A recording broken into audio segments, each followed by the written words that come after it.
দুজনের যাবজ্জীবন ছেলে ধরা সন্দেহে পুড়িয়ে খুনের চেষ্টার ঘটনায় বলাগড়ে 25 জন দোষীকে সাজা শোনালো চুঁচুড়ার ফার্স্ট ট্র্যাক কোর্ট। ছেলে ধরা সন্দেহে পুড়িয়ে খুনের চেষ্টার ঘটনায় হুগলি জেলার বলাগড়ের 25 জন দোষীকে সাজা শোনালো চুঁচুড়ার ফার্স্ট ট্র্যাক কোর্ট। দোষীদের মধ্যে দুজনের যাবজ্জীবন এবং বাকিদের 7 বছর কারাদণ্ডের আদেশ দিয়েছে আদালত। জানা যায়, গত 2017 সালের 21শে জানুয়ারি বলাগড়ের আসানপুর গ্রামে একটি পরিবারের মা, মেয়ে ও তাদের গাড়ির চালককে ছেলে ধরা সন্দেহে মারধর করার পাশাপাশি গাড়িতে আগুন দিয়ে পুড়িয়ে মারার চেষ্টা করা হয়। এই অভিযোগের তদন্তে ঘটনাস্থলে পুলিশ পৌঁছলে রণক্ষেত্রের চেহারা নেয়। এদিন পুলিশকে তীব্র আক্রমণ করা হয়, এমনকি তীরবিদ্ধ হন এক সিভিক ভলেন্টিয়ার, আহত হন আরও 11 জন পুলিশকর্মী। দীর্ঘ 8 বছর ধরে ফৌজদারি মামলা চলার পর গতকাল 25 জনকে দোষী সাব্যস্ত করে আদালত। আজ তাদের সাজা ঘোষণা করেন ফার্স্ট ট্র্যাক কোর্টের বিচারক পীযূষ কান্তি রায়। অভিযুক্ত গোপাল রায় ও পূর্ণিমা মালিককে যাবজ্জীবন এবং বাকি 23 জনকে 7 বছর ধরে কারাদণ্ডের আদেশ দেন বিচারক। মুখ্য সরকারি আইনজীবী শঙ্কর গাঙ্গুলি জানান, এই মামলায় সরকারি আইনজীবী জয়ন্ত সাহা মোট 27 জনকে সাক্ষী করান। তিনি আরও বলেন, একটি মামলায় একসঙ্গে 25 জনের সাজা এক দৃষ্টান্ত তৈরি করলো। পুরো মামলাটির তদন্তকারী পুলিশ আধিকারিক ছিলেন অলোক চট্টোপাধ্যায়। গাড়ি নিয়ে যাচ্ছিলাম আর আমাদের গাড়িটা খুব সুন্দর ছিল, তো কটা লোক এসে গাড়িটা দাঁড় করালো। দাঁড় করিয়ে বলছে কোথা থেকে, আমরা বললাম কল্যাণীর থেকে এসেছি। সব কথা জিজ্ঞাসা, হঠাৎ করে মানে সময় দিনই কোথা থেকে লোকজন এসে গাড়ি ভাঙতে শুরু করলো। প্রথমে এসে পিট মারলো, এরকম বাস দিয়ে জানলার মধ্যে গাড়ি দিয়ে মারলো। কাকিমাকে পিছনে আতলা দিয়ে মাথার মধ্যে মেরেছে। মানে দিদিকে 2-3 জন মহিলা মানে টেনে বার করে নিয়ে যায় জানলা দিয়ে, আর এরকম বাস দিয়ে গুতাচ্ছে। আমি তখন দিদির উপরে উঠে গেছি, তখন সব পিঠের মধ্যে আমাকে এরকম ভাবে মেরেছিল। লোক দেখে মানে মুখ ঘুরিয়ে নিচ্ছিল, পিঠে আমার কিছু ছিল না। আর এখনো আমার বলছিল কি যখন মারছিল, বরেক মাল 6.5 মনে করে মারছিল। হ্যাঁ হ্যাঁ, ছেলে তো আমরা নাকি বাচ্চা চুরি করতে এসে, আমরা কিছুই করতে আসিনি, আমরা কাজের লোক খুঁজে, দিদির লাগে তো তাই। পুলিশ আপনাদের উদ্ধার করলো, তখন পুলিশ উদ্ধার করছে, তখন আমার শেষ নিঃশ্বাস চলছে, গায়ে ছিল না। চেনটা কাকিমার এত বড় একটা চেন ছিল গলার, সেই চেনটা ছিঁড়ে নিয়ে চলে গেছে, মোটা চেন ছিল। আর আমাকে এরকম মেরে দিদিকে বাঁচাতে যখন কিছু শুরু করেছি, তখন বাস দিয়ে এরকম খুঁচিয়েছে জানলার মধ্যে দিয়ে। আরেকজনের নাম বলতে হবে। ওই দিন আপনার এখনো মনে পড়ে? মনে স্যার, আমার অমাবস্যা পূর্ণিমা, যদি কালকে অমাবস্যা থাকে আমি আজকে বুঝে যাবো অমাবস্যা আসছে। আমার এখানে এত ব্যথা, আমি মানে এদিকে কাউকে ঘুমাতে পারিনি। আমার নাম বিশ্বনাথ মন্ডল। আপনারা তো সমস্ত বিষয়টা স্যারের মুখ থেকে শুনেনি।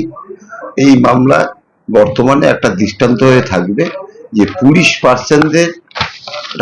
পার্সন তার ডিউটি চলাকালীন একটা নিরীহ মানুষকে উদ্ধার করতে গিয়ে সেই মানুষ দুটোকে জীবন থেকে মানে বাঁচিয়েছে, প্লাস তারাও নিজেরাও অনেক পুলিশ পার্সন আহত হয়েছে। এই আহত ব্যক্তিরা প্রত্যেকে সাক্ষী দিয়েছে, প্লাস যারা যারা ইনজিওর্ড পুলিশ পার্সন ছিল তারাও সাক্ষী দিয়েছে। এই মামলায় তদন্ত করে অফিসার তদন্ত খুব সুন্দরভাবে করেছে, যার জন্য এই মামলায় প্রত্যেককে মহামান্য আদালত সাজা ঘোষণা করেছে। প্রসিকিউশনের তরফ থেকে আমরা যথেষ্ট খুশি, উপযুক্ত সাজা হয়েছে। আর এই মামলাটা বর্তমান সময় একটা দৃষ্টান্ত হয়ে থাকবে। পুলিশ খুব সুন্দর তদন্ত করেছে, যার তুলনাহীন, যে কারণে এই মামলাটা এত সুন্দর সাজা হয়েছে। পুলিশের বিরুদ্ধে কিছু সাধারণ লোক যদি যখন ফিঙ্গার রেজ করে পুলিশ তার ডিউটি পারফর্ম করতে গিয়ে, সেটা ঠিক কাম্য না। পুলিশ একটা মানুষকে বাঁচাতে গিয়ে চলো ঠিক আছে চলো। একটা কভার করে গেছেন যে কালকে চুঁচুড় আদালতে একটা বিরল সাজা হয়েছে। বিরল আমি এই কারণেই বলবো, একসঙ্গে 25 জন আসামিকে দোষী সাব্যস্ত করেছিলেন কালকে মহামান্য বিচারক, আমাদের হুগলি কোর্টের ফার্স্ট ট্র্যাক কোর্ট মাননীয় পীযূষ কান্তি রায় মহাশয়।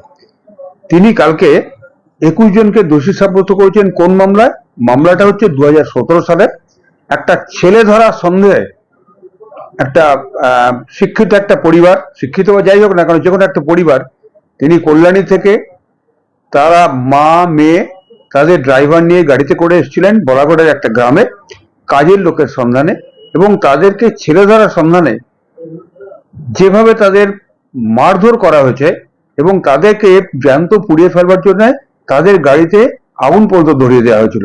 খবর পেয়ে পুলিশ আসে, পুলিশ এসে তাদের যখন উদ্ধার করতে যায় তখন পুলিশের ওপরেও নির্মমভাবে তাদের মারধর করে, এবং মারধর করার ফলে অনেক পুলিশ আহত হয়, এবং তার মধ্যে একজন পুলিশ পার্সন যিনি হচ্ছে সিভিক ভলান্টিয়ার, তারকে মানে তীর দিয়ে বিদ্ধ যেমন ভাবে করেছিল যে সে প্রথমে বড়গড় হাসপাতাল, সেখান থেকে কল্যাণী, সেখান থেকে পিজিতে গিয়ে দীর্ঘদিন ট্রিটমেন্ট হওয়ার পরে তিনি বাঁচতে পেরেছেন, না হলে আজকের এই মামলাটা কিন্তু খুনের মামলায় বলে বিচার হতো। যাই হোক, কালকে মহামান্য আদালত 25 জনকে দোষী সাব্যস্ত করে আজকে তাদের বিচার তাদের রায় ঘোষণা করেছে।